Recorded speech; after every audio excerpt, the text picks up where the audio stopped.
কেন জানি আমার সন্দেহ হচ্ছে এই আর্মি কমান্ডোর মধ্যে যে কোনো একজন আমাদের ছেলেদেরকে মারছে। দেখছেন না, যেই ধরা পড়ছে তাদের হাতেই আমাদের যে কোনো উপায় ছাড়িয়ে নিল, পরের দিন খবর আসে সে মারা গিয়েছে। হ্যাঁ, তুই কথাটা একদম ঠিক বলেছিস। আমিও লক্ষ্য করেছি, কিন্তু কিছু বলতে পারছি না। কিভাবে বলবো? হাতে তো কোনো প্রমাণ নেই। তাহলে এখন কি করা যায় কিছুই তো বুঝতে পারছি না। এভাবে যদি এক এক করে সবাই খতম হতে থাকে তাহলে আমার এই সাম্রাজ্য তো নিমেষের মধ্যে সব ধুলোয় মিশে যাবে। আমি বলতে যাচ্ছি কি স্যার, যেভাবেই হোক আমাদের তাদের বের করতেই হবে কে এই কমান্ডো যে আমাদের সব ছেলেদেরকে মারছে। এইভাবে আর বিশেষ করে স্যার আমাদের একজনের সন্দেহ হচ্ছে, বাট ও ওরকম মনে হয় না। আবহাওয়া কিন্তু ও যতগুলো মিশনে গিয়েছে সবগুলো কমপ্লিট করেই তবেই ফিরেছে। কিছুদিন আগে শুনেছি যে রাঙ্গামাটি আমাদের দেশের কয়েকজন আর্মির কে আটকা পড়েছিল। তাদের 100 জনকে ওই চীনের কর্মী ধরে রেখেছিল। সেখানে শুধু স্বাধীনতা আর তার বন্ধুনতা গিয়ে 100 জনকে মেরে সেখান থেকে সব আর্মি জন 4কে নিয়ে ধরে আসছে। ইমরান শিকদারের চামচা আর তার ডান হাতের কথা শুনে ইমরান শিকদারের মাথায় চিন্তার ছাপ স্পষ্ট দেখা দিল। ইমরান শিকদার ভাবতে লাগে, একা যদি 100 জনকে মেরে ফেলে বন্ধুরা মিলে, আর তাদের কোনো ক্ষতি করতে পায়নি, ওদের সামনে তো 1000 জনও কোনো বিষয় না। এসব ভাবতে লাগে ইমরান শিকদার। সিগারেট শেষ অব্দি ফেলে দিতে দিতে বলে, দেখ, যারা 5 জন মিলে 100 জনকে মেরে ফেলতে পারে আর 100 জন মিলে 5 জনের কোনো ক্ষতি করতে পারে না, তুই তাদের সামান্য কিছু মনে করিস না? ওরা অসামান্য কিছু। তাই বলে কি এইসব নিয়ে বেশি বাড়াবাড়ি না করে চুপচাপ থাক। আর আমাদের সবাইকে সতর্ক হতে হবে। ওরা কিভাবে ইনফরমেশন পায় সেই সব লিঙ্ক গুলো বন্ধ করে দিতে হবে, আর ধীরে ধীরে সবকিছু গুটিয়ে এই দেশ থেকে পালাতে হবে। বুঝতে পারছি বস, আপনি কোনো টেনশন নিয়েন না, আমি সব দেখে শুনে রাখবো। আর আজকে রাতে তো আমাদের একটা বড় শিফট রাশিয়া থেকে আসবে, যে ইউরেনিয়াম গুলো বাংলাদেশের বর্ডারের পার করে যদি কোনোভাবে মালয়েশিয়ায় পাঠিয়ে দিতে পারি তাহলে আমরা প্রায় 100 কোটি টাকা পাবো। আরে টেনশন করবো না, কি করবে? 100 কোটি টাকার ডিল, আর ওর মধ্যে ইউরেনিয়াম আছে প্রায় 100 বিলিয়ন কোটি টাকার। যদি কিছু হয়ে যায় তাহলে আন্ডারওয়ার্ল্ডের সব ডন আমাকে মেরে ফেলবে। ভাববে তারা যে আমি এত কোটি টাকার মাল দেখে লোভ সামলাতে পারি নাই। তাই বলি কি, যেভাবেই হোক এই দিনটা কোনোভাবে যেন মিস্টেক না হয়, তাহলে কিন্তু আমাদের অবস্থা একদম শেষ হয়ে যাবে আর জীবন নিয়ে বাঁচতে পারবো না। ঠিক আছে বস, আপনি কোনো টেনশন নিয়েন না। তারপর ইমরান শিকদার গোডাউন ঘর থেকে বের হয়ে এই পাশ ওই পাশটাকে শুনশান নীরবতা দেখে তারপর গাড়ি করে গোডাউন ঘর থেকে বের হয়ে আসে। অন্যদিকে যে তার প্রত্যেকটা নজর একজনের চোখে ধরা পড়ে গেল, এইটা সে বুঝতে পারে না। স্বাধীন, আজকে কনফার্ম ডিল হবে, অনেক অনেক টাকা। তাই যেভাবেই হোক আমাদের এই দিনটা নষ্ট করে দিতেই হবে। আর ওর মধ্যে ইউরেনিয়াম আছে, আর ওইটা মালয়েশিয়া যাবে। আমি আজকেই ইমরান শিকদারের গোডাউন ঘর থেকে বের হয়ে যেতে দেখলাম, আর গোডাউন ঘরের মধ্যে লাগিয়ে রাখা সিসি ক্যামেরা আর মাইক্রোফোনে স্পষ্ট ছবি দেখেছি এবং শুনেছি। কি বলছিস তুই? সত্যি বলছিস? শালা এতদিন ধরে অন্যায় করে গেছে দেশের মধ্যে দিয়ে, ভিন্ন ভিন্ন দেশে অবৈধ মালামাল ডেলিভারি করেছে, বিনিময়ে অনেক টাকা পেয়েছে। শালাকে আজকে ভাগ মতো ধরেছি। আর শোন, সবাইকে খবরটা জানিয়ে দে, চট্টগ্রাম বন্দরে সবকিছু আটকে ফেলবো।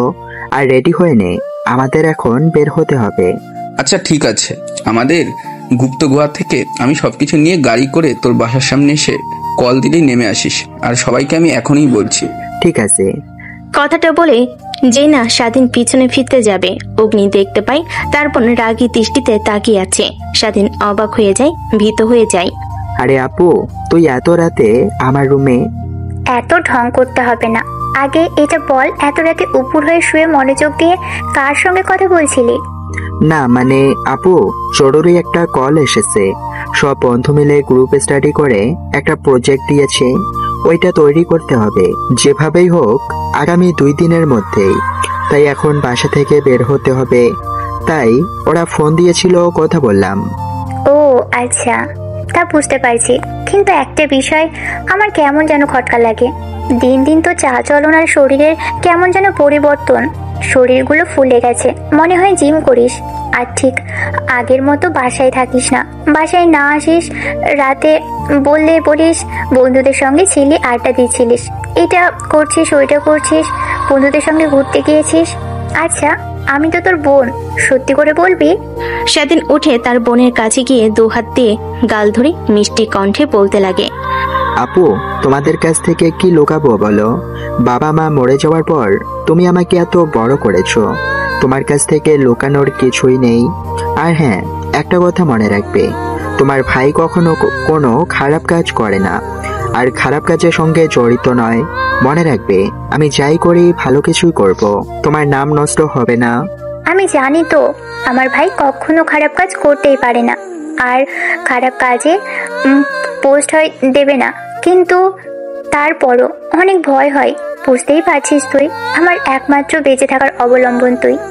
আর তোর যদি কিছু হয়ে যায় তাহলে আমি জীবিত থেকেও মরে যাব। আমার বিষয়টা ভেবে নিস। স্বাধীন সামিয়াকে ছেড়ে দিয়ে ব্যাংকগুলো গোছাতে লাগে। সামিয়া খাটের উপর বসে থেকে স্বাধীনের ফোন নিয়ে ঘাটাঘাটি করছিল। স্বাধীনের ব্যাংক গোছানো শেষ হলে সামিয়া অর্থাৎ স্বাধীনের বড় অপুর কাছ থেকে ফোন কেড়ে নিয়ে মুচকি একটা হাসি দিয়ে বলে, বয়স তো আর কম হলো না, একটা বিয়ে করে নিলেই তো পারো। দুলাভাইকে দেখার অনেক শখ নাকি? তোমার আগে আমি বিয়ে করে ফেলবো। স্বাধীনের কথা শুনে সামিয়া রেগে স্বাধীনকে মারার জন্য ধাওয়া করলো। স্বাধীন রুম থেকে বের হয়ে নিচে চলে আসলো। দরজায় দাঁড়িয়ে সামিয়া বলতে লাগে, কই যাচ্ছিস তুই? হ্যাঁ, দাঁড়া দাঁড়া, দেখাচ্ছি তোকে মজা। বিয়ে করবি আর আমার বিয়ে নিয়ে তোকে এত ভাবতে হবে না। তুই প্রতিষ্ঠিত হবি, তারপর আমি বিয়ে করব। না হলে আমার জামাই আবার তোকে দেখতে পারবে না, তখন তোকেই সামলাবো না তোর দুলাভাইকে। আমাকে তোমার সামলাতে হবে না, আমাকে সামলানোর জন্য তোমার কিউট ছোট ভাইয়ের একটা গার্লফ্রেন্ড আছে, ও যথেষ্ট। তুমি তোমার ভবিষ্যৎ জামাইয়ের দিকে নজর দাও। আর এটাও একটা কথা, তোমার মতো দজ্জাল মেয়েকে আবার কে বিয়ে করবে? আমাকে দেখতে হবে কোনো ল্যাংড়া ঘোড়া রিক্সাওয়ালা চাচাকে পাই কিনা। স্বাধীনের কথা শুনে সামিয়া আরো রেগে যায়। স্বাধীন মুখ ভেঙচি দিয়ে গাড়িতে উঠে বসে। স্বাধীনের বন্ধু গাড়ি স্টার্ট দিয়ে যেতে লাগে। গাড়ি চালাতে চালাতে স্বাধীনের বন্ধু স্বাধীনকে উদ্দেশ্য করে বলতে লাগে, আরে তোর কি আপুকে না রাগালে ভাত হজম হয় না নাকি? যখনই তোকে নিতে আসি তখনই দেখি তুই আপুর সঙ্গে রাগারাগি করিস, না হলে এভাবে আপুকে রাগিয়ে দিচ্ছিস। তখনই পেছন থেকে স্বাধীনের আর একটা বন্ধু বলে ওঠে, আরে হাতারাম, তুই এটা বুঝবি না। আসলে ওদের ভাই বোনের মধ্যে অনেক ভালো সম্পর্ক, তাই ওরা দুজন দুজনের সঙ্গে এমন ব্যবহার করে। আসলে ওরা মজা করে, সিরিয়াস কিছু না। ও আচ্ছা, তাহলে এই ব্যাপার। আর আমি তো বুঝতেই পারিনি। হয়েছে, তোকে আর এত কিছু বুঝতে হবে না। এখন সামনের দিকে তাকিয়ে গাড়ি চালা, খুব দ্রুত যেতে হবে। আর আমার বন্দরে থাকা লোককে ফোন দিয়েছিলাম, শুনেছি যে সিট এসেছে, যে কোনো সময় গাড়ি চলে আসতে পারে। আনুমানিক রাত 3টার সময় গাড়ি চলে আসবে। এখন সিলেটে আছে। তারপর স্বাধীনের বন্ধু মনোযোগ দিয়ে গাড়ি চালাতে লাগে। স্বাধীন ল্যাপটপ ওপেন করে সব বুদ্ধি দিতে লাগে কে কোথায় থাকবে, কি করবে। গাড়ি চালাতে চালাতে স্বাধীনের বন্ধু সবকিছু দেখতে লাগে। সবকিছু দেখানো হলে সব অস্ত্র শস্ত্র রেডি করতে লাগে। সবে তাদের পোশাকাদি পরিধান করে নেয় বলে প্রয়োগ টুইটার, হেলমেট সবকিছু। একটু পর তারা চট্টগ্রাম বন্দরে চলে আসে। অপেক্ষা করতে লাগে ঘড়ির দিকে তাকিয়ে। দেখে রাত 2টা বাজে। প্রায় 2:40 দিকে একটা বড় কন্টেনার ভর্তি গাড়ির ভিতরে প্রবেশ করে স্বাধীন আর তার বন্ধুরা। বুঝতে পারে যে এর মধ্যে রয়েছে ইউরেনিয়াম, তাই তারা গাড়ি থেকে নেমে যায়, যে যার পজিশন নিয়ে নেয়। অন্যদিকে শোন, বস কিন্তু ফোন করে বারবার বলে দিয়েছে আমরা যেন সতর্ক হয়ে কাজ করি। আর সবাইকে পজিশন দেখিয়ে দিয়েছিস নাকি? যে পর্যন্ত জাহাজ সিট থেকে না ছাড়বে ওই পর্যন্ত আমাদের কোনো শান্তি নেই। বলেছে এইবার যদি কিছু হয় তাহলে আমাদেরকে তো মারবে, সঙ্গে আমাদের পরিবারকে একদম মেরে ফেলবে। মনে রাখিস কথাটা, আর মন দিয়ে কাজ করিস। বস, সেটা বুঝতে পারছি, কিন্তু ওরা কোথায় থেকে গুলি করে সেটাই বুঝতে পারি না। আর কি যেন গুলি করে, পিঁপড়ার মতো শরীরে একটা কামড় দেয় আর অজ্ঞান হয়ে যায়, কিছুই মনে থাকে না। জ্ঞান ফিরে সকালবেলা। এর জন্যই তোকে বলেছি যে সবাইকে স্নাইপার নিয়ে পজিশন মতো দাঁড় করিয়ে দিবি, বুঝলি? যেন ওরা যেই কোনো জায়গায় বসে আমাদেরকে গুলি করবে না কেন, আমরা যেন বুঝতে পারি আর ওদেরকে মেরে ফেলতে পারি। তা তো করেছি বস, সবাইকে স্নাইপার দিয়ে দাঁড় করিয়ে রেখেছি, আর পুরো শিপটাকে গার্ড দিয়ে দাঁড় করে দিয়েছি। একটা পিঁপড়াও ভিতরে প্রবেশ করতে পারবে না। হয়েছে, তোকে আর এত বড় বড় কথা বলতে হবে না। এখন তাড়াতাড়ি এই কন্টেনারটা জাহাজে লুট কর, যত তাড়াতাড়ি পারি তত তাড়াতাড়ি ভালো, চিন্তামুক্ত হতে পারবো। এইবার যদি কিছু হয় তাহলে আমাদের শেষ। বসের সব থেকে বড় ডিল এইটা। বলছি না বস, এবার যেভাবে সিকিউরিটি দিয়েছি একটা পিঁপড়াও প্রবেশ করতে পারবে না। সেখানে তো মানুষ। ঠিক তখনই উপর থেকে দড়ি দিয়ে নিচে নামে স্বাধীন। সবাই অবাক হয়ে যায়, বন্দুক তাক করে স্বাধীনের দিকে। স্বাধীন মাটিতে পা ফেলে হাসতে হাসতে বলে, কি বলছিস তুই?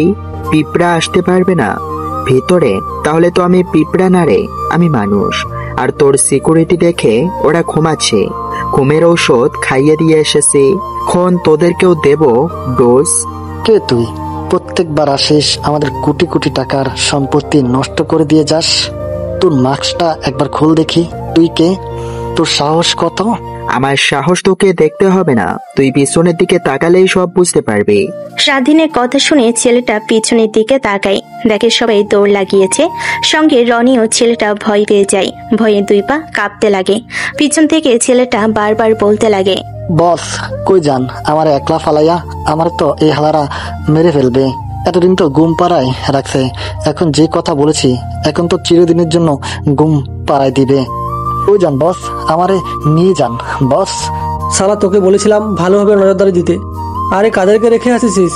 এত বড় একটা মানুষ এসেছে, কেউ টেরেই পেল না, আর আমাদের কোনো ইনফরমেশন দিল না। এখন বড় বড় কথা বলছিস, আর তোকে এত বাল পাকড়ামি করতে কে বলেছে?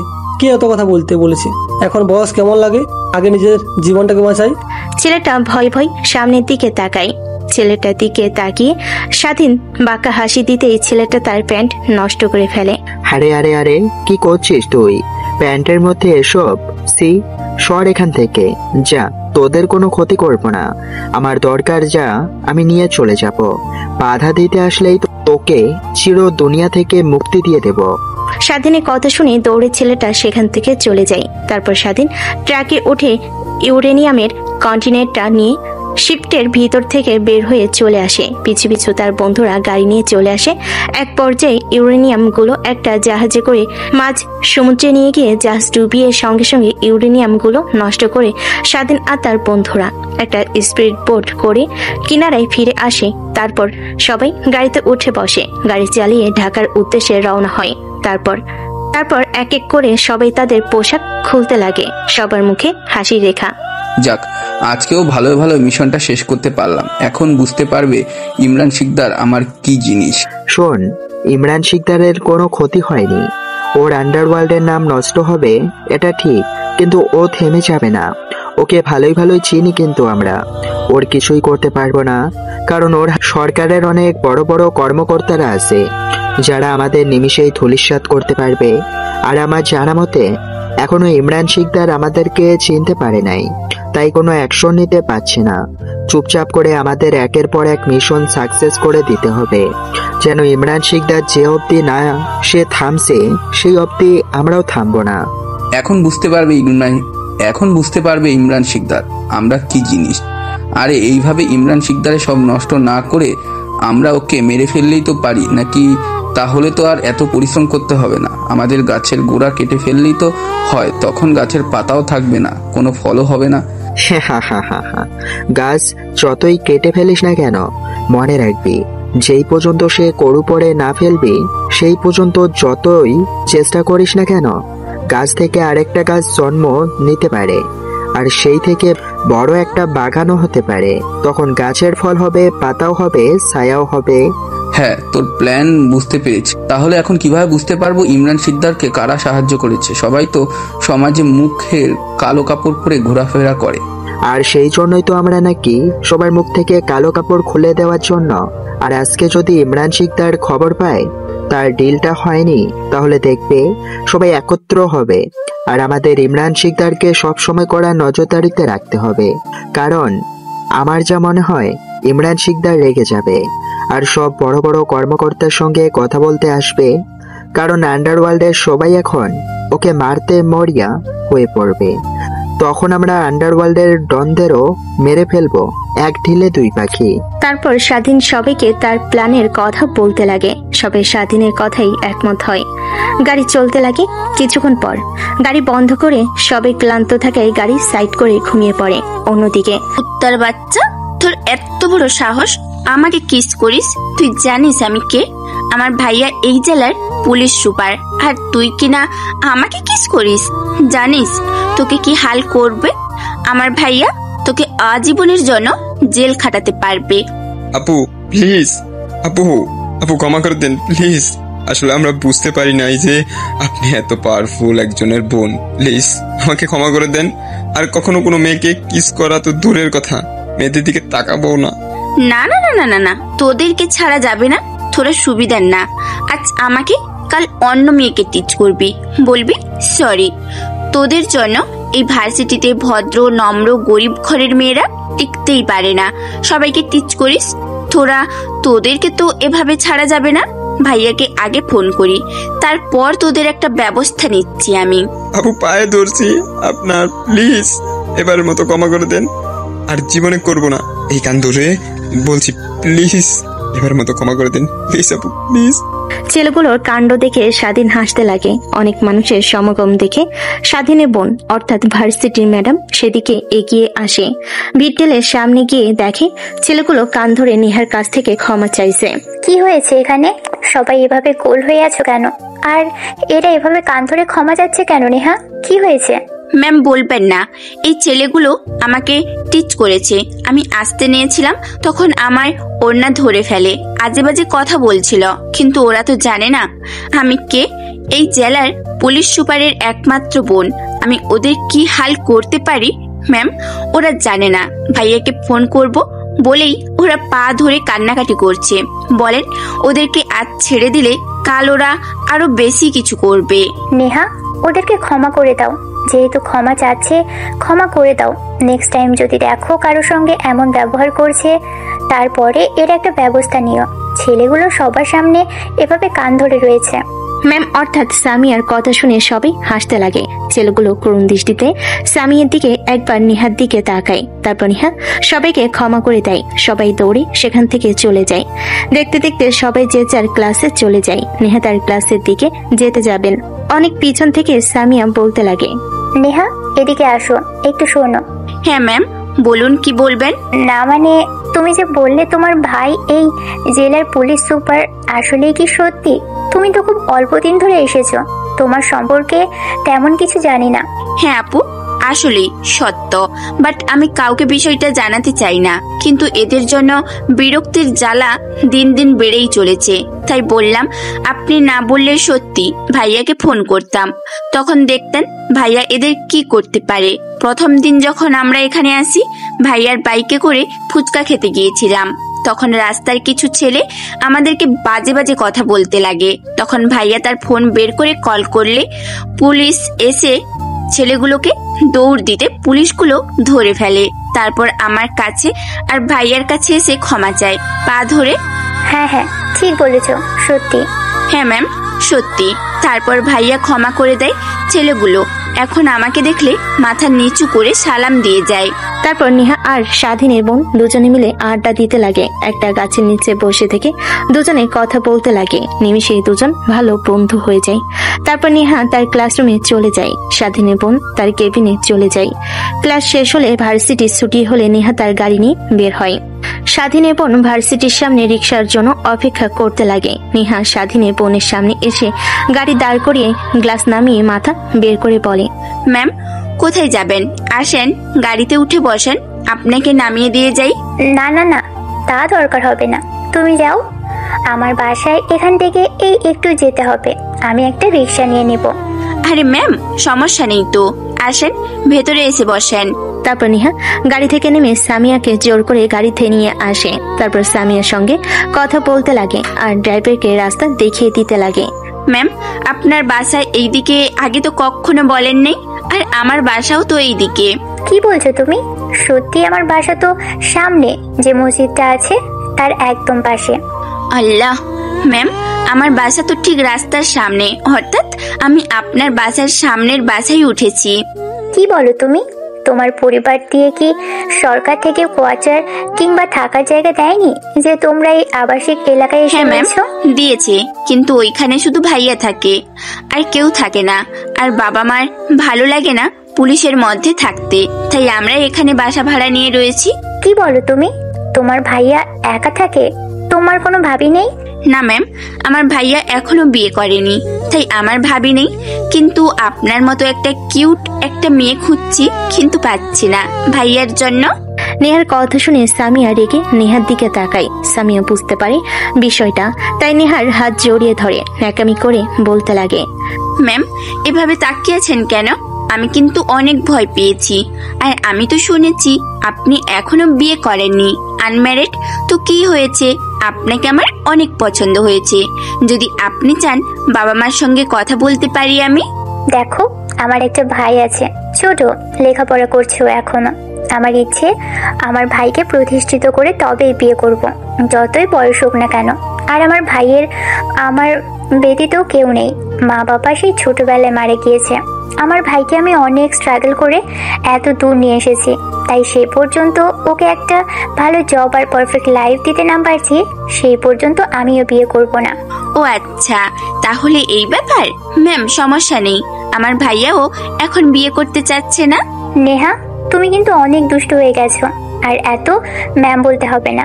আমাকে যখন ভার্সিটিতে থাকো তখন ম্যাম বলো, আর ভার্সিটির সময় শেষ হলে আপু বলে ডেকো, সমস্যা নেই। আচ্ছা ঠিক আছে ম্যাম। ও সরি আপু। আচ্ছা আপু, তুমি যে বললে তোমার একটা ভাই আছে, ও কি তোমার থেকে বড় নাকি ছোট? দুষ্টু, তোমার এটা জেনে কি লাভ বলো? ও অনেক চঞ্চল, আর ও তোমার থেকে 2-3 বছরের ছোট হবে। সদ্য কলেজে লেখাপড়া করছে। ও আচ্ছা, বুঝতে পারছি। আচ্ছা আপু, তোমার বাসার সামনে চলে এসেছি। আর আমি কিন্তু মাঝে মাঝে তোমার বাসায় আসবো ঘুরতে। বাসায় একা একা ভালো লাগে না, মার সঙ্গে আর কতক্ষণ, ফ্রেন্ডও নেই। এইখানে নতুন এসেছি, তো তুমি তো নতুন ফ্রেন্ড কাম ম্যাম হলে। নেহার কথা শুনে সামিয়া তার মাথায় আলতো করে একটা মেরে গাড়ি থেকে বের হয়ে আসে। নেহাকে বাই জানিয়ে সামিয়া সোজা তার বাসায় ঢুকে পড়ে। অন্যদিকে নেহা তার গাড়ি ঘুরিয়ে বাসার ভিতরে প্রবেশ করে। বাসার ভিতরে গাড়ি ঢুকতে নেহা গাড়ি থেকে বের হয়ে রুমের দিকে যাচ্ছিল। ঠিক তখনই নেহার ভাই এসে সামনে দাঁড়ায়। আরে ভাইয়া, তুমি এই অবেলায় এখানে? আজকে ডিউটিতে যাওনি নাকি? না মানে গিয়েছিলাম, ভালো লাগলো না। তোর মা বাবার কথা অনেক মনে পড়ছিল, তাই চলে এসেছে। কিন্তু তুই তো ভার্সিটিতে ছিলি, তাই রুমে গিয়ে ব্যালকনিতে দাঁড়িয়ে কফি খাচ্ছিলাম। আচ্ছা, তোর গাড়িতে একটা মেয়েকে আসতে দেখলাম আমাদের বাসার সামনে। যে বাসা ও ভিতরে প্রবেশ করলো। মেয়েটাকে আর তোর সঙ্গে কি করে? ও ভাইয়া, উনি তো আমাদের ভার্সিটির ম্যাম, আমাদের পাশের বাসায় থাকে। ওনার গাড়ি নেই, রিক্সায় করে যাওয়া আসা করে, তাই লিফট দিয়েছি আর কি। আর চাইলে চান্স নিতেই পারো, সিঙ্গেল আছে। কি কি বলিস এইসব? ফাজিল একটা। খারা তোরে দেখাচ্ছি মজা। কথাটা বলে নেহাকে দৌড় দেয় নেহার ভাই নেহাল। পিছু পিছু দৌড়াতে লাগে। অন্যদিকে সকাল হয়ে গেলে স্বাধীন ঘুম থেকে উঠে দেখে সবাই মরার মতো ঘুমাচ্ছে। এক এক করে সবাইকে ডাক দিতে লাগে, ভূত ভূত ভূত ভূত। আরে ভূত না আমি, ওঠ, অনেক সকাল হয়ে গিয়েছে। ঘড়ির দিকে একবার তাকা, দেখ 8টা বাজছে। মরার মতো সবাই ঘুমাচ্ছিস? ঘুমাবো না তো কি করব বল? রাতভর মিশন করেছি, এখন যদি শরীরকে একটু রেস্ট না দিই তাহলে তো মরে যাব। তোর মতন অত কাজ করতে পারবো না, বিয়ে শাদী এখনো করি নাই। স্বাধীন তার বন্ধুদের কথা শুনে রেগে মাথায় একখান করে থাপ্পড় দিয়ে বলে, আরে শালা, ঘড়ির দিকে তাকা, 8টা বাজছে। আমাদের যেতে হবে। লেট হয়ে গেলে আবার আপুকে আর তোরা তোদের পরিবারকে কি জবাব দিবি বল? সবাই ফ্রেশ হয়ে নে, সামনে একটা হোটেল দেখেছি, ওইখান থেকে খাওয়া দাওয়া করে বের হতে হবে এখনই। স্বাধীনের কথা শুনে সবাই গাড়ি থেকে নেমে যায়। তারপর গাড়ির ডিকির থেকে পানি বের করে সবাই ফ্রেশ হয়ে নেয়। গাড়ি চালিয়ে সামনের দিকে যায়। একটা হোটেল দেখতে পাই। সেখানে গাড়ি দাঁড় করিয়ে হোটেলের ভিতর ঢুকে দেখে এক সাইডে হোটেলের ভাঙ্গা অবস্থায় রয়েছে, অন্য আরেকটা সাইডে ভাঙ্গা ছিল। কোন রকম ভাবে চেয়ার পেতে রেখেছে। সেখানটা দেখে স্বাধীন ও তার বন্ধুরা অবাক হয়ে যায়। তারপর সেই চেয়ারে বসে পড়ে। স্বাধীনের বন্ধুরা বসতেই একটা ছেলে দৌড়ে আসে। ভাইয়া, কি খাবেন বলেন? নদীর মাছ নাকি গোস্ত নাকি গ্রামের মুরগি না অন্য কিছু বলেন? আমাদের জন্য মাংস আর নদীর ছোট মাছ নিয়ে আসো, তাহলেই হবে। আর তোমাদের হোটেলের এই অবস্থা কেন? ভাঙাচোরা, কেউ ভেঙে ফেলেছে এরকম মনে হচ্ছে। রাতে তো মেঘ বৃষ্টিও হয়নি। ভাইজান বাদ দেন সেসব কথা, আপনারা শুনে কি করবেন অযথা? ছোট্ট ছেলেটা সেখান থেকে চলে যায়। অন্যদিকে স্বাধীনের বন্ধুরা নিজেদের মধ্যে বলাবলি করছিল, আরে হ্যাঁ, আমার কেন জানি মনে হচ্ছে এই হোটেলে কেউ আক্রমণ করেছিল। দেখছিস না সবাই ভীত হয়ে আছে। আর ওই দেখ ম্যানেজারের দিকে তাকায়, দেখ বৃদ্ধ লোকটা কিভাবে কাঁপছে আমাদেরকে দেখে। আর গাড়ি ব্রেক করার সময় দেখেছি ওরা অবাক হয়ে গিয়েছিল। হ্যাঁ, আমিও এটা লক্ষ্য করেছি। ওয়েট, ছেলেটা আসুক, তারপর ওকে জিজ্ঞেস করব। বলতে না চাইলে জোর করলে বলে দিবে মনে হয়। একটু পর ছেলেটা খাবার নিয়ে আসে, স্বাধীনের বন্ধুদেরকে সার্ভ করতে লাগে।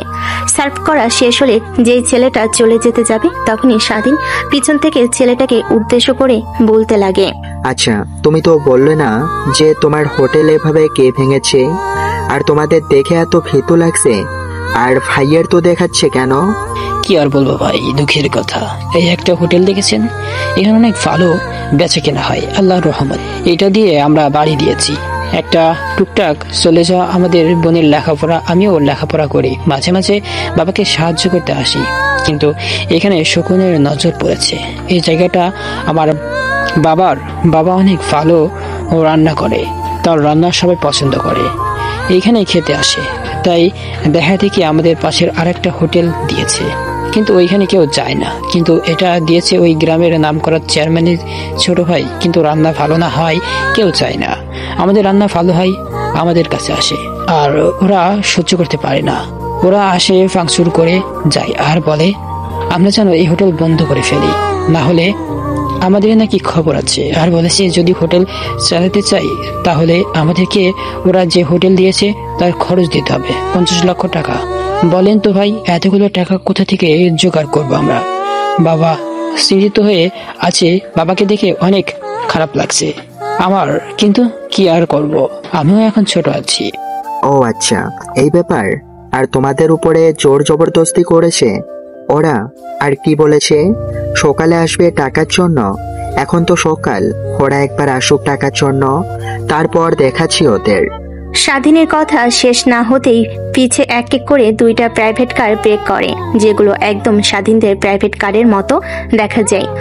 2 প্রাইভেট কার থেকে অর্থাৎ মাইক্রোর মধ্য থেকে প্রায় 30 জনের মতো বের হয়। ওদের মনে হয় হোটেলের মালিক ভয় পেয়ে যায়, দৌড়ে হোটেল থেকে বের হয়ে তাদের দিকে এগিয়ে যায়। কিরে বুড়ো, তোকে বলেছিলাম যে তুই টাকা যেন জোগাড় করে রাখিস 50 লাখ। তা জোগাড় করেছিস নাকি তোর অর্ধেক ঘর ভাঙ্গা বাকি ছিল সেটাও ভেঙে দিয়ে যাব? বাবা তোমরা আমার সঙ্গে এমন করো না। দেখো এত টাকা আমি কিভাবে জোগাড় করব বলো? অল্প টাকা হলে হতো, আর এই হোটেল থেকে কতই বা আয় করি। যা আয় করি ছেলে মেয়ের লেখাপড়ার খরচ দিয়ে সব শেষ হয়ে যায়, আর কিছুই থাকে না।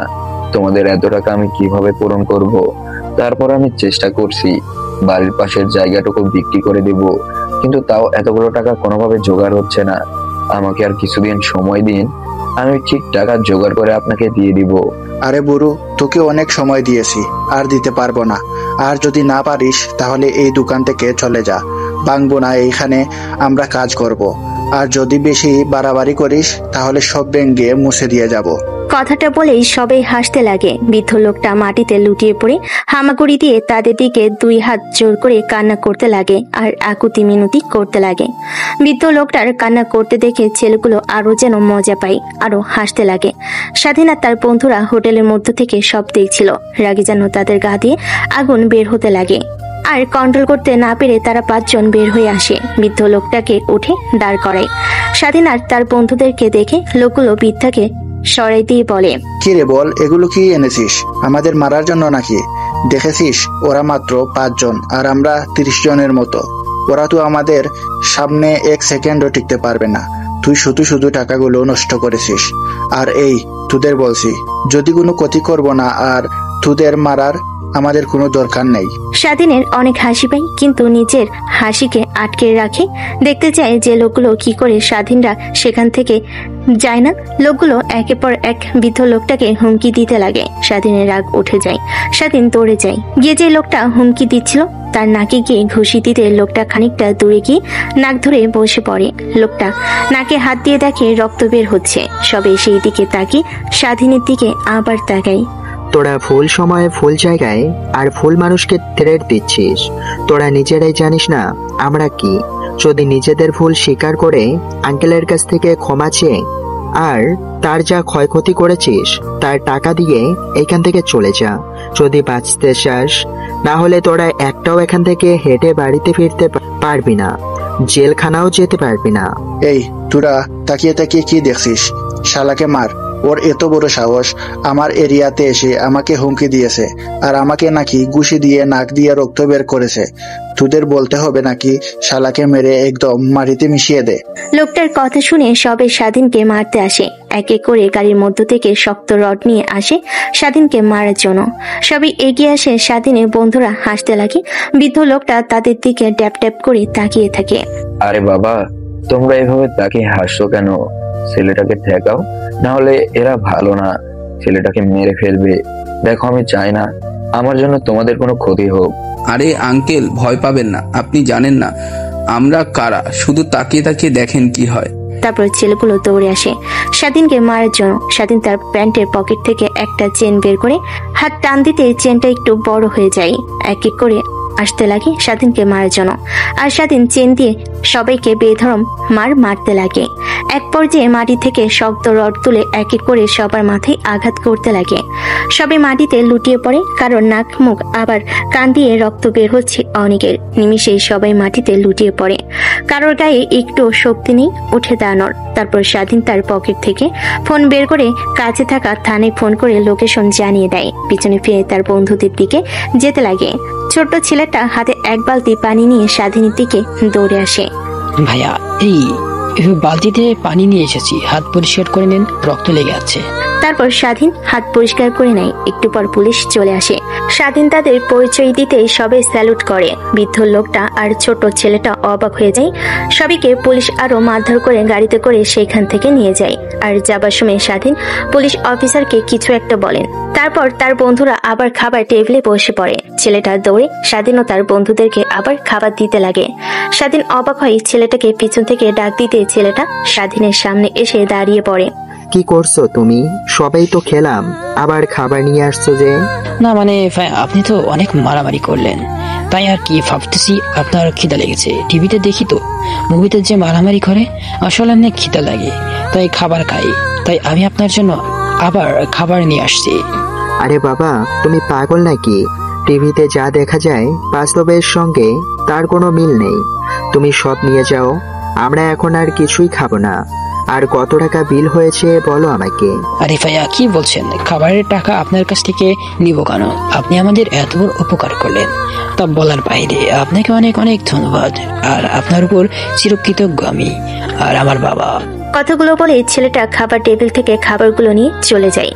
স্বাধীন চেয়ার থেকে উঠে কাউন্টারে চলে আসে। বৃদ্ধ লোকটা স্বাধীনের দুহাত চেপে ধরে কান্না করতে করতে বলে, জানি না বাবা তুমি কে, তোমাকে কিভাবে ধন্যবাদ দেব তাও জানি না, কিন্তু তুমি না থাকলে আজ আমাদের এই দোকান থাকতো না, না হলে আমরা বেঁচে থাকতাম না। তোমার উপর চিরকৃতজ্ঞ আমি আর আমার পরিবার। আর আমি বলি কি, তোমরা এখন এখান থেকে চলে যাও। চেয়ারম্যান যদি জানতে পারে তার ছোট ভাইকে মেরেছো, তাহলে সে আবার তোমাদের উপর আক্রমণ করবে। আরে চাচা, এত ভয় পাচ্ছেন কেন আপনি? আসলে আমরা হলাম আর্মির কমান্ডার, এখানে একটা কাজে এসেছিলাম। আপনাকে ভয় পেতে হবে না। আর আপনার উপরে চেয়ারম্যান আর চেয়ারম্যানের ভাই কোনো রকম যদি আঘাত করে, তাহলে আমাদেরকে বলবেন না, না হলে পুলিশে ইনফর্ম করবেন। কি আর বলবো বাবা, পুলিশে ইনফর্ম করে কোনো লাভ হয় না, কারণ পুলিশ তো হলো ওদের কিনা গোলাম। তুমি ওদেরকে ধরিয়ে দিয়েছো না, আগামীকাল দেখবে ওরা এসে আমার কাছ থেকে টাকা গোসল করে এসে পড়েছে। আঙ্কেল, ভয় পেতে হবে না, আমাদের পরিচয় ওদেরকে বলেছি, ওরা ভয় পেয়ে গিয়েছিল, ওরা ওদের ছাড়বে না, ওদের উপযুক্ত শাস্তি ওরা পাবে। আর এই নেন আপনার টাকা। আরে বাবা, তুমি পাগল নাকি? আমার এত বড় উপকার করলে আবার আমাকে টাকা দিচ্ছ? তোমার যদি পুরো দোকান দিয়ে দিই তাও আমার মনে তৃপ্তি মিটবে না। আর তোমার তো সামান্য কিছু খাবার খেয়েছো, টাকা দিতে হবে না। সেই কথা বললে কি আর হয়? এইটা তো আপনার একটা ব্যবসা প্রতিষ্ঠান। আপনার বাড়িতে এক সময় যাব, তখন আপনি আমাদের আপ্যায়ন করিয়েন। এখন আসি। কথাটা বলে স্বাধীন মুচকি একটা হাসি দিয়ে লোকটাকে টাকা দিয়ে হোটেল থেকে বের হয়ে আসে। পিছন পিছন লোকটা দৌড়ে আসে। স্বাধীন ও তার বন্ধুদেরকে 2 কার্টুন মিষ্টি দিয়ে দেয়। ওরা হেসে মিষ্টিগুলো নিয়ে গাড়ি করে বেরিয়ে পড়ে ঢাকার উদ্দেশ্যে। স্বাধীন গাড়ি চালাচ্ছিল মন দিয়ে। তখনই তার পাশ থেকে স্বাধীনের বন্ধু বলতে লাগে, একটা বিষয় তুই লক্ষ্য করেছিস, গ্রাম কিংবা শহর সব জায়গাতেই সবাই তোদের ক্ষমতার অপব্যবহার করে। হ্যাঁ রে, তুই একদম ঠিক বলেছিস, কিন্তু কি করব বল, এই শব্দ আর আমাদের হাতের মুঠোয় নেই পুরো একটা দেশকে চেঞ্জ করার। তাই যদি পারি দেশের মূল মেরুদণ্ডটা নষ্ট করে দিতে, তবেই না হয় শান্তি পাবো। তা অব্দি শান্তি কোনোভাবেই মিলবে না। কথাগুলো বলতে বলতে স্বাধীন তার বন্ধুদের সঙ্গে ঢাকায় চলে আসে। তারপর স্বাধীন তার বাসার সামনে গাড়ি দাঁড় করিয়ে গাড়ি থেকে নেমে সব বন্ধুদেরকে বাই জানিয়ে স্বাধীন তার ব্যাগ নিয়ে বাসার ভিতর প্রবেশ করতে যাবে। অমনি দেখে তার বোন ছাদে দাঁড়িয়ে উপর থেকে তার দিকে তাকিয়ে আছে।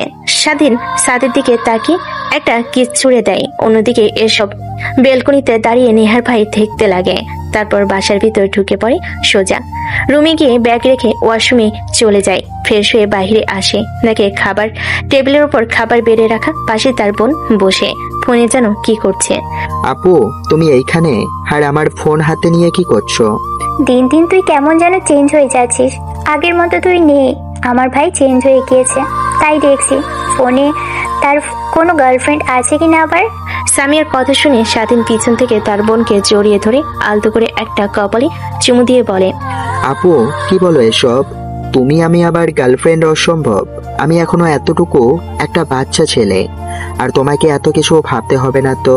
আসলে আমাদের কলেজ থেকে ডুয়েট ইঞ্জিনিয়ার ছেলেদের টক্কর দেওয়ার জন্য একটা প্রজেক্ট দিয়েছে, আর ওই প্রজেক্টে আমার সব বন্ধুরা মিলে অংশগ্রহণ করেছি। কে কার থেকে ভালো প্রজেক্টটা অ্যাটেন্ডেন্স করতে পারে, তার জন্যই রাতের পর রাত জেগে আর কি লেখাপড়া করছি আর প্রিপারেশন নিচ্ছি। তাই হয়তো তুমি আমাকে দেখে এমন মনে করছো। সেটা হলেই ভালো হয়। কথাটা বলি সামিয়া স্বাধীনের রুম থেকে চলে যায়, আর স্বাধীন খাবার খেতে লাগে। এই পাশ ওই পাশ তাকিয়ে তার ফোনে থাকা গুপ্ত বাউচারে ঢুকে ডায়াল করতেই একটা অ্যাপ চলে আসে। তারপর স্বাধীন সেখান থেকে আরো কিছু ইনফরমেশন কালেক্ট করতে লাগে, খাবার খেতে লাগে আর কাজ করতে লাগে। খাবার খাওয়া শেষ হলে স্বাধীন ফোনটা সাইডে রেখে একটা ঘুম দেয়। অন্যদিকে হঠাৎ দুপুরের দিকে ফোনের শব্দে ঘুম ভেঙে যায়। স্বাধীনের ফোনটা হাতে নিয়ে দেখে তার বন্ধু ফোন করেছে। ফোন রিসিভ করে কানে কাছে ধরতেই ও পাশ থেকে স্বাধীনের বন্ধু বলতে লাগে, শালা এখনো ঘুমাচ্ছিস নাকি? দেখ তোর ফোনের ব্রাউজারে একটা লাইভ ভিডিও লিংক দিয়েছি, দেখ কি হচ্ছে। দেখ, যা দেখে তোর নিজের হাসিটাও আটকে রাখতে পারবি না। কথাটা বলে স্বাধীনের বন্ধু ফোন রেখে দেয়। স্বাধীন ফোনের ব্রাউজার ওপেন করে লিংকে ঢুকতেই দেখে ইমরান শিকদার আর রাফি দুজনে তর্কাতর্কি করছে। ভিডিও তার সাউন্ড অন করতেই শুনতে পাই, না না, এটা কিভাবে সম্ভব? আমার শত শত কোটি টাকার মাল নষ্ট করে দিয়েছে, আমি তো আর জীবিত বাঁচতে পারবো না। পুরো আন্ডারওয়ার্ল্ড এখন আমাকে ধরতে আসবে মারার জন্য। আমি না বাঁচলেও ওদের একজনকেও বাঁচতে দেব না। তোরা যেভাবেই পারিস ওদের খুঁজে বের কর। ওদের জ্যান্ত লাশ না দেখার পর আমি মরে কোনো শান্তি পাবো না। বস, আমাদের সন্দেহটা ঠিক। আমি খোঁজ নিয়েছি। ওই যে বলেছিলাম যে 5 জন ছেলে, ওদের মধ্যে ওদের হারানো একজন অসম্ভব একাই 100 জন ছেলেকে মেরে ফেলেছে। ওর চট্টগ্রামে একটা হোটেলে কিছু লোক আক্রমণ করেছিল, ওদের মেরে পুলিশদের হাতে তুলে দিয়েছে। ওই যে সে রিপোর্টটা, আর আমি খোঁজ খবর নিয়ে রেখেছি। ওদের এত বড় সাহস আমার কোটি কোটি টাকার সম্পত্তি ধুলোয় মিশিয়ে দেয়। দেখে একটু ওদের চেহারা। তারপর ইমরান শিকদার রাফির হাত থেকে ফাইলটা ওপেন করতেই 5টা ছেলের ছবি দেখতে পায়। ছেলেগুলো একদম ছোট ছোট। সেসব দেখে ইমরান শিকদার হাসতে লাগে। রাফি দেখে অবাক হয়ে যায়, ড্যাপ ড্যাপ করে তাকিয়ে থাকে। একটু পর ইমরান শিকদার রাফির কাছে এসে গালে ঠাস ঠাস করে থাপ্পড় লাগিয়ে দিয়ে বলে, শালা কুত্তার বাচ্চা, তুই নিজের ভুল কখনোই স্বীকার করবি না। তোর লোকেদের মধ্যেই কেউ আমার এত বড় ক্ষতি করেছে, আর তুই এই ছেলেদেরকে অপবাদ দিচ্ছিস।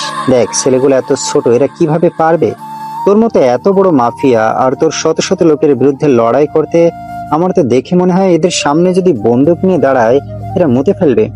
আর তুই কিনা বলছিস এই 5 জন ছেলে আমাকে ধ্বংস করতে উঠে পড়ে লেগেছে। বস, বিশ্বাস করেন, আমরা আমাদের সব রিপোর্ট দেখেছি।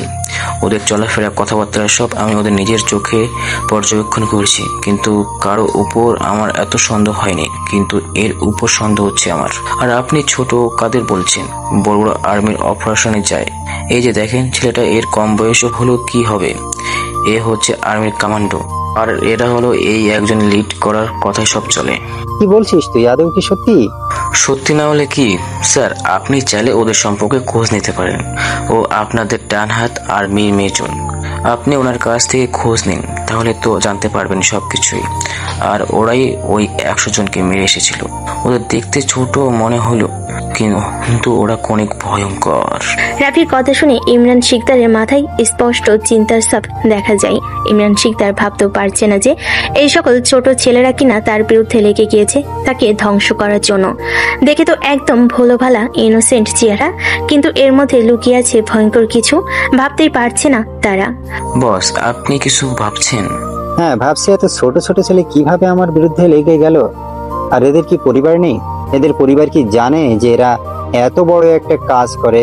এখন তো আমার বিরুদ্ধে পুরো আন্ডারওয়ার্ল্ড লেগে পড়বে। বিদেশ থেকে বড় বড় মাফিয়া ডনরা আসবে আমাকে মারার জন্য, কারণ আমি তাদের কোটি কোটি টাকার সম্পদ নষ্ট করে ফেলেছি। তারা ভাববে আমি অন্য কারোর কাছে বিক্রি করে দিয়েছি, কিন্তু আগে যেটা ঘটেছে তাদের বললেও বিশ্বাস করবে না। তাই সব মন্ত্রী, বড় বড় সরকারি কর্মকর্তাদের একত্র কর। আগামীকাল আমি ওদের কাছ থেকে সাহায্য চাইবো, আর ওরা অবশ্যই সাহায্য করবে, কারণ নির্বাচনে ওদের আমি যে সাহায্য করেছি। ঠিক আছে বস, আমি এখনই সবাইকে ফোন করে জানিয়ে দিচ্ছি বিষয়টা। ওনারা নিশ্চয়ই চলে আসবে আগামীকাল। অন্যদিকে স্বাধীন আর তার বন্ধুরা ইমরান শিকদারের সবগুলো কথা জানতে পারে। স্বাধীনের মাথাও স্পষ্ট চিন্তা ভেসে ওঠে। সে ভাবতে লাগে, আমরা এত কিছু করলাম মানুষের অগোচরে, আমাদের পরিবার কেউ কিছু জানে না। তাহলে এখন ইমরান শিকদার জেনে গিয়েছে আমাদের ক্ষতি করতে না পারলেও আমাদের পরিবারদের ক্ষতি করবে। এইসব ভাবতে লাগে। ঠিক তখনই তার ফোন বেজে ওঠে। ফোনের স্ক্রিনের দিকে তাকিয়ে দেখে তার বোন। স্বাধীন চিন্তার কথা ছেড়ে দিয়ে ফোন রিসিভ করে কানে কাছে ধরে। কিরে আপু, এই ঘর থেকে ওই ঘরে তুই আবার ফোন করেছিস কেন? কিছু কি হয়েছে তোর?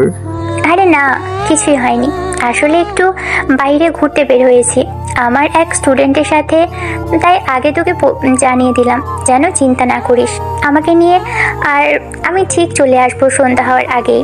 আচ্ছা আপু, ঠিক আছে, তুমি নিজের খেয়াল রেখো। আর রাস্তার অবস্থা খুব একটা ভালো না, দেখো। হয়েছে, তোকে আর আমাকে নিয়ে চিন্তা করতে হবে না। তুই নিজেকে নিয়ে চিন্তা কর।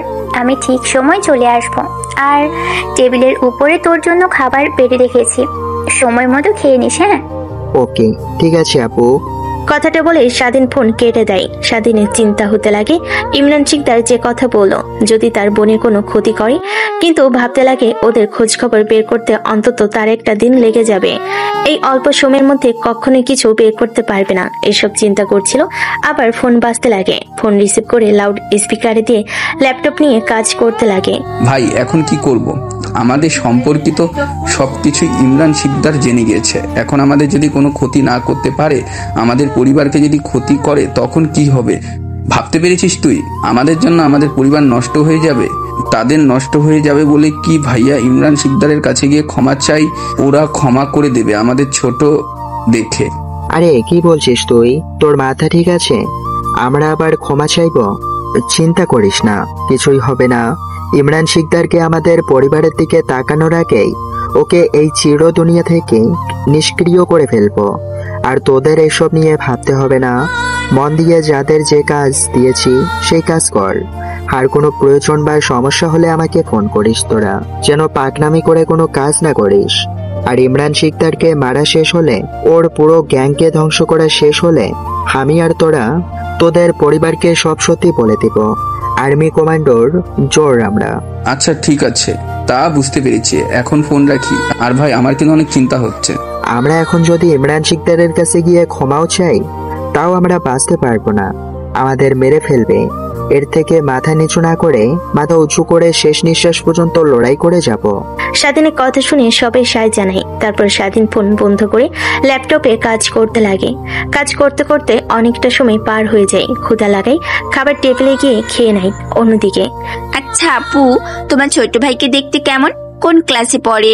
নেহার কথা শুনে সামিয়া বাইরে থেকে দৃষ্টি সরিয়ে নেহার দিকে তাকায়।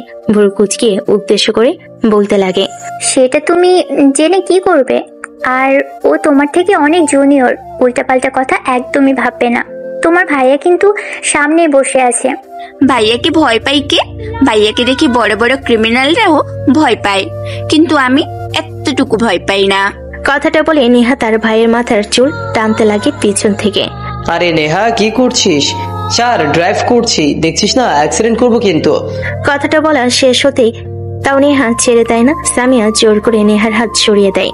তারপর ভুরু কুঁচকে সামিয়ার দিকে তাকিয়ে থাকে। নেহার ভুরু কুঁচকে তাকিয়ে থাকা দেখে সামিয়া বলতে লাগে, দেখো উল্টাপাল্টা কথা একদমই এখানে বলবে না।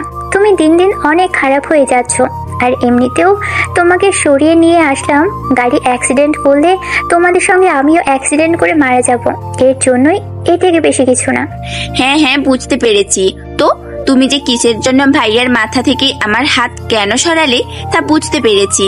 ভাইয়াকে মেরেছি তো, তাই তোমার লেগেছে, তাই না? নেহার কথা শুনে সামিয়া অনেকটাই লজ্জা পায়। নিজের দৃষ্টি নিচের দিকে তাকিয়ে বসে থাকে চুপ হয়ে। অন্যদিকে নেহার বড় ভাই সামিয়ার দিকে দেখতে লাগে, লজ্জা মাখা মুখটা আর মিটিমিটি হাসতে লাগে সানগ্লাসে। এটা নেহা দেখে তার ভাইকে উদ্দেশ্য করে বলতে লাগে, ভাইয়া এভাবে তাকিয়ে মিটিমিটি হেসে কোনো লাভ নেই, দাম নেই, তুমি কিছুই বলতে পারবে না। এর থেকে আমাকে বলো, আমি আপুকে বলে দিচ্ছি, মা বাবাকে বলে তোমাদের বিয়ে দিয়ে দেই।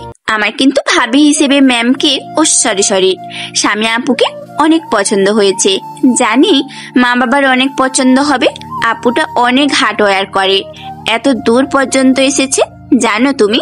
নেহার কথা শুনে নেহার বড় ভাই বেশম খেয়ে ওঠে। সামিয়া তার ব্যাগ থেকে পানির বোতল বের করে নেহার ভাইয়ের দিকে এগিয়ে দিতে নেহার বড় ভাই পানির বোতল খুলে ঢক ঢক করে খেতে লাগে। অন্যদিকে নেহা এসব থেকে মুচকি মুচকি হাসতে লাগে আর হাতে হাততালি দিয়ে বলতে লাগে, যা, এতদিন এই কাহিনী টিভিতে দেখেছি, আজ নিজের চোখেও দেখে ফেললাম। কত ভালোবাসা, কিন্তু কেউ কারোর সঙ্গে এখনো কথাই বলে নাই, তারপরে অঙ্গভঙ্গিতে বুঝিয়ে দিচ্ছে একে অপরকে কত ভালোবাসে। নেহার কথা শুনে নিজেকে আর সামলাতে না পেরে সামিয়া নেহার দিকে রাগী ভাবে তাকিয়ে বলতে লাগে, থাক নেহা, তুমিও না দিন দিন অনেক বাজে হয়ে যাচ্ছ। আর একদম এরকম করলে আমি কিন্তু তোমাদের সঙ্গে ঘুরতে আসবো না। আমার ভুল হয়েছে তোমাদের সঙ্গে ঘুরতে আসা। সামিয়ার কথা শুনে নেহার বড় ভাই ড্রাইভ করতে করতে বলতে লাগে, কেন, নেহা তো ঠিকই বলেছে, এখানে নেহার খারাপ কিছু বলার তো দেখছি না। হ্যাঁ, ও একটু পাক, তাই তো ঠিক। আপনি চুপ করুন, আপনাকে আমি কিছু বলি নাই। তারপর নেহার ভাই আর সামিয়ার মধ্যে টুকটাক কথা হতে লাগে। কথা যখন ঝগড়ার পর্যায়ের দিকে যাচ্ছিল তখনই নেহা দুজনকে থামিয়ে দিয়ে বলতে লাগে, হাই আল্লাহ, দুজনের এখনই যে অবস্থা, আল্লাহ জানে বিয়ের পর দুজনের কি হবে। মনে তো হয় আমার ভাই বাহিরে যেরকম সিংহের মতো চলাফেরা করে, ঘরে এসে একদম বিড়াল হয়ে যাবে। আর আমাকেই আর ঠিক রাখতে হবে তোমাদের দুজনকে।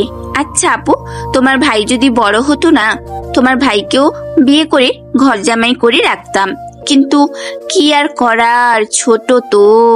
নেহার কথা শুনে নেহার ভাই আর সামিয়া চুপ হয়ে যায়। তারা কিছুক্ষণ পর পার্কে চলে আসে। গাড়িটা এক সাইডে রেখে পার্কের মধ্য দিয়ে হাঁটতে লাগে। একটা ফুচকা হুস দেখতে নেহা তার ভাইকে জোর করে সেই দিকে টেনে নিয়ে যেতে লাগে। নেহার ভাই হাত বাড়িয়ে দিতে সামিয়া হাত ধরে ফেলে। ফুচকার স্টোরে এসে নেহা ছেড়ে দেয় তার ভাইয়ের দিকে, তাকিয়ে দেখে তার ভাই সামিয়া ম্যামের হাত ধরে আছে। এটা দেখে নেহা বড় বড় দৃষ্টিতে তাকিয়ে বলে, হ্যাঁ, আমারে তো সব ভুল তোমরা করলে, আর আমি সেটা বললেই আমার ভুল হয়ে যায়, তাই না? নেহার কথা শুনে সামিয়া হাত ছাড়ানোর চেষ্টা করে, কিন্তু শক্ত করে নেহার ভাই হাত ধরে রাখে। তার ভাইয়ের দিকে আবার অবাক দৃষ্টিতে তাকিয়ে থাকে। এমন অবস্থাতেই তারা তিনজনই গিয়ে চেয়ারে বসে পড়ে। তারপর ফুচকা অর্ডার দেয়। আচ্ছা ভাইয়া, 2টা ফুচকার অর্ডার দেই, তুমি তো আবার এইসব খাও না। না, আজকে থেকে খাবো, খুব বেশি ঝাল করতে হবে না, আমারটাতে একটু ঝাল অল্প দিতে বলিস। ওকে, ঠিক আছে। কথাটা বলে নেহা গিয়ে 3 প্লেট ফুচকার অর্ডার দেয়। একটাতে আরো বেশি ঝাল দিতে বলে। নেহা ফুচকাওয়ালা মামাকে ফিস ফিস করে বলে, গিয়ে কম বলার কথা বলে। তাই সে সেই মতো ফুচকা নিয়ে তাদের দিকে যায়। একটাতে ঝাল বেশি দিয়ে কম বললেও সেটা নেহার বড় ভাই নিলে ঝাল খেতে লাগে। প্রথম ফুচকা মুখে দিয়ে বাইট দিতে ঝালে তার চোখ লাল হয়ে যায়। নেহা বুঝতে পারে নেহার ভাইয়ের হাত থেকে প্লেট পড়ে যায় ঝালে। সামিয়া এইটা দেখে তার ব্যাগ থেকে বোতল বের করে এগিয়ে দিতে যাবে। এর আগে নেহার ভাই সামিয়াকে কাছে এনে তার ঠোঁটের সঙ্গে ঠোঁট লাগিয়ে দেয়। সামিয়া অবাক হয়ে যায়। নেহা অবাক দৃষ্টিতে তার ভাইয়ের দিকে তাকিয়ে থাকে। দুজনেই কিস করতে লাগে। এভাবে প্রায় 5 মিনিট যাওয়ার পর ছেড়ে দেয়। ঝালে এখনো নেহার বড় ভাই হা করে আছে। সামিয়া লজ্জা পেয়ে মাটির দিকে তাকিয়ে বসে থাকে। পাশ থেকে নেহা বলতে লাগে, এইটা কি হলো? কিছুই তো বুঝতে পারলাম না ভাইয়া। তুমি একটা পুলিশ হয়ে অন্য একটা মেয়ের মান সম্মানে এইভাবে হাত দিলে? জানতাম কোনো মেয়েকে ইপটিচিং কিংবা বাজে কোনো কাজ করলে পুলিশ সাহায্য করে, কিন্তু আজ পুলিশ হয়ে কিভাবে কি করলে? ধ্যাত, বাদ দে তো সেসব কথা। আর আমারটাতে ঝাল কম দিতে বলছিলাম তোকে, উল্টো তুই আরো ঝাল বেশি দিয়ে এসেছিস। তুই জানিস না আমি ঝাল কম খাই, তাই তো ঝাল নিবারণ করার জন্য আর কি। ও আচ্ছা, বুঝতে পারছি। তা ভাইয়া, তোমার কি ঝাল নিবারণ হয়েছে নাকি না এখনো আবারও হবে? কথাটা বলে নেহা সামিয়ার দিকে তাকায়, দেখে রাগে দৃষ্টিতে সামিয়া নেহার দিকে তাকিয়ে আছে। তারপর নেহা একটু দূরে গিয়ে ফুচকা খেয়ে নেয়। তো ঠিক তখনই কিছু লোক গুলি হাতে নিয়ে তাদের দিকে এগিয়ে আসে। নেহার ভাইয়ের উপর গুলি বর্ষণ করতে লাগে। নেহার ভাই সামিয়ার হাত ধরে সেখান থেকে উঠিয়ে দৌড় দিতে লাগে। নেহা অবাক হয়ে সেখানে মূর্তি হয়ে দাঁড়িয়ে থাকে। ঠিক তখনই পিছন থেকে একটা ছেলে এসে নেহার কপালে বন্দুক তাক করে ধরে রাখে। ঠিক তখনই স্বাধীনের ছেলেরা এসে হাতে লাঠি দিয়ে বন্দুক হাতে নিয়ে ছেলেটা মাটিতে লুটিয়ে পড়ে। নেহা, সামিয়া, নেহার বড় ভাই সবাই অবাক হয়ে যায় এই অল্প কিছুক্ষণের মধ্যেই কি হলো। নেহার ভাই সামিয়ার হাত ধরে পার্কের মধ্যে দৌড়াতে লাগে।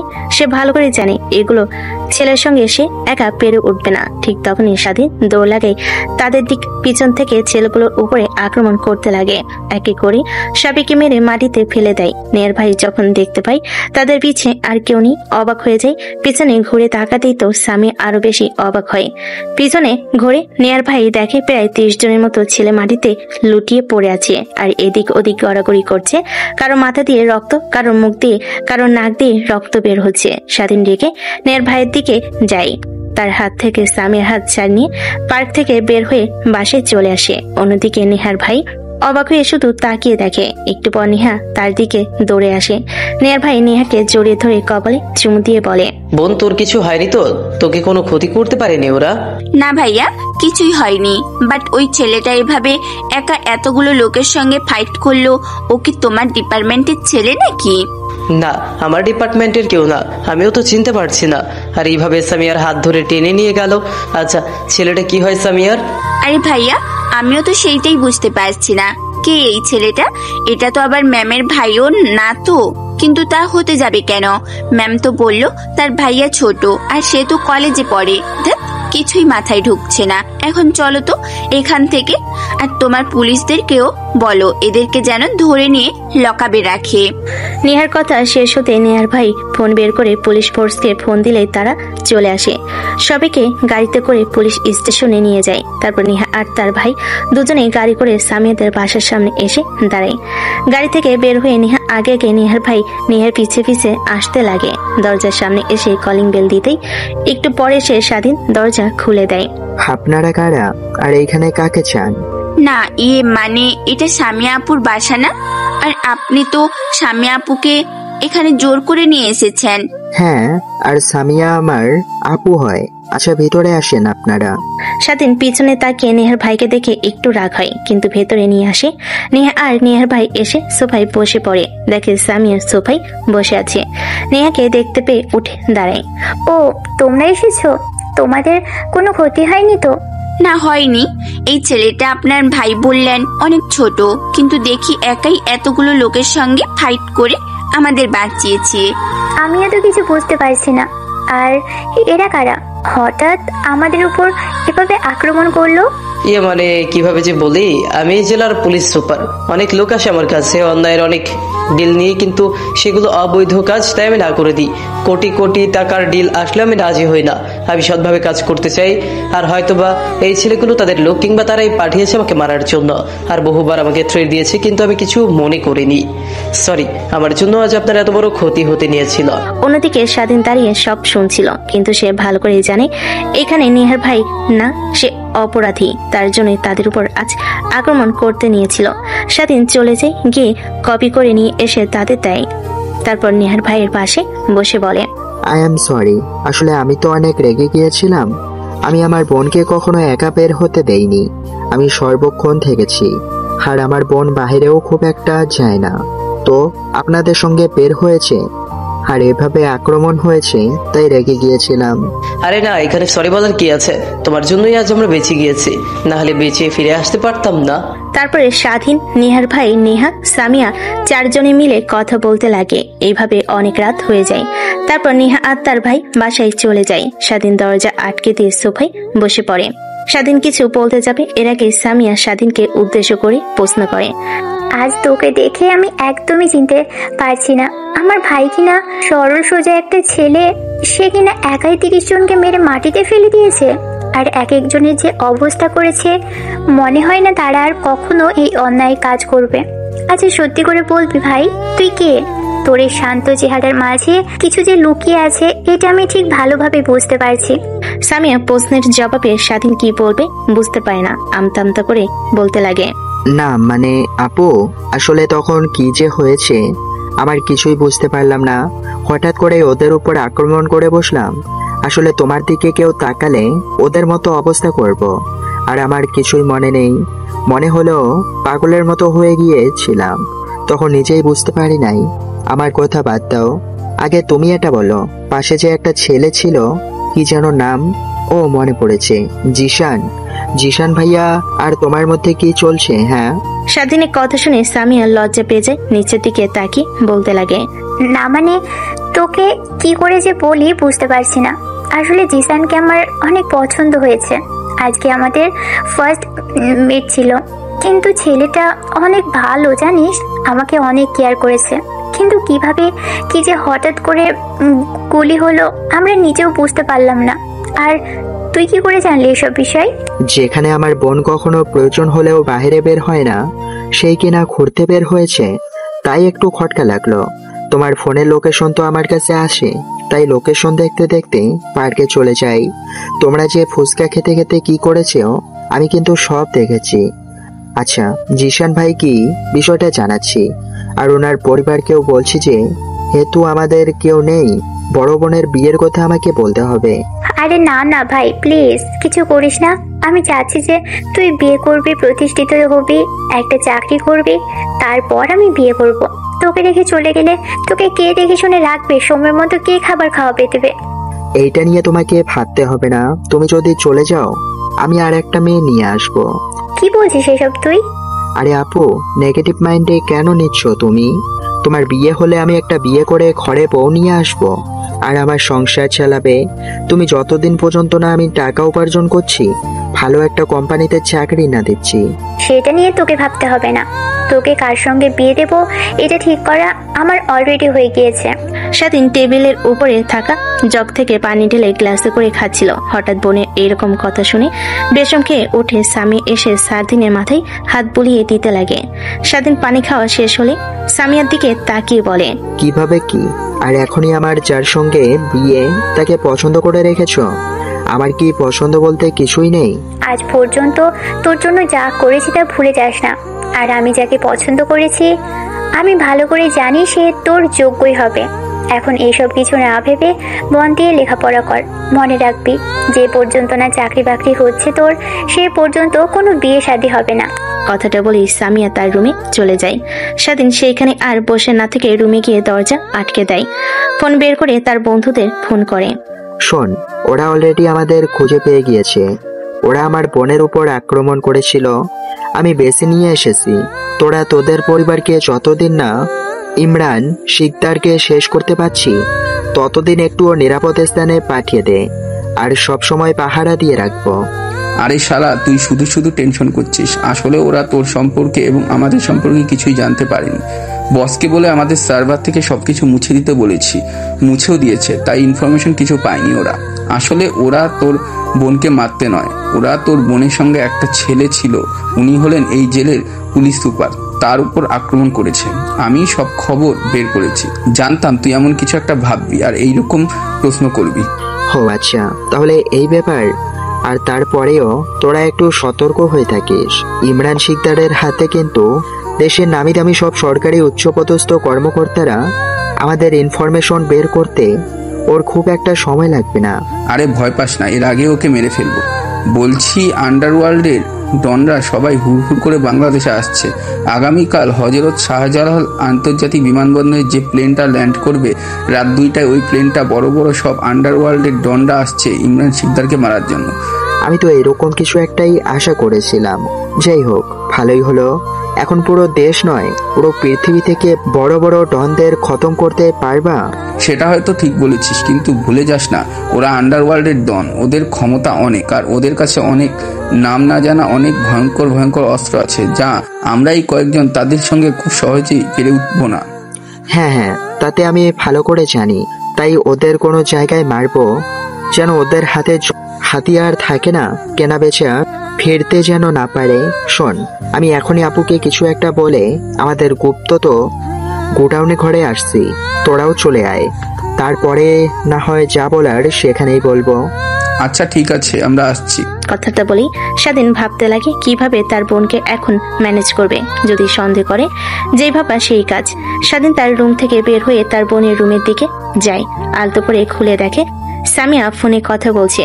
স্বাধীন বুঝতে পারে নিশ্চয়ই জিসানের সঙ্গে, তাই বাড়ি থেকে দরজা আটকে দেয়।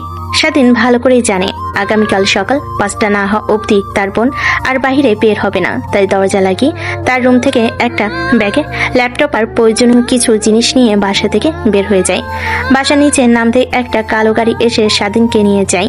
এইদিকে জিসান বারান্দায় দাঁড়িয়ে সামিয়ার সঙ্গে কথা বলছিল। স্বাধীনকে একটা কালো গাড়িতে উঠে যেতে দেখে বলতে লাগে, আচ্ছা এত রাতে স্বাধীন কোথায় যায় আর সঙ্গে এত ভারী ভারী ব্যাগপত্র নিয়ে? কি বলো তুমি, পাগল হয়ে গেছো নাকি? স্বাধীন তো রুমে ঘুমোচ্ছে বললো, অনেক ক্লান্ত। আর ও এত রাতে আমাকে না বলে তো কখনো বাইরে যাবে না। আরে আমি নিজের চোখে দেখলাম, সামনে দিয়ে একটা কালো গাড়ি করে চলে গেল। সামিয়া শোয়া থেকে উঠে দরজা খুলতে যাবে, দেখে দরজা বাইরে থেকে লক করা। বুঝতে পারে নেহার ভাই যা বলেছে তা সত্যি, কিন্তু কোথায় গেল এত রাতে? তাকে না বলে দরজাতে আবার লাগিয়ে দিয়ে চিন্তা হতে লাগে। কিন্তু ফোনে ওই পাশে থাকা নেহার ভাই কিছু বুঝতে না দিয়ে বলতে লাগে, ও তোমাকে তো বলতে ভুলেই গিয়েছি, আমার ভাই যে কলেজে পড়ে তাদের কিছু ফ্রেন্ড সার্কেল মিলে ডুয়েট স্টুডেন্টসদের সঙ্গে চ্যালেঞ্জ নিয়ে একটা প্রজেক্ট তৈরি করছে। এই রাতের পর রাত জেগে কাজ করছে, হয়তোবা ওই কাজ করতেই গিয়েছে একটা ফ্রেন্ডের বাসায়। আর যে দেখলাম ওগুলোতে সব রেকর্ড নিয়ে গবেষণা করছে। Really good good, very good. তোমার ভাইকে কিন্তু আমার অনেক পছন্দ হয়েছে।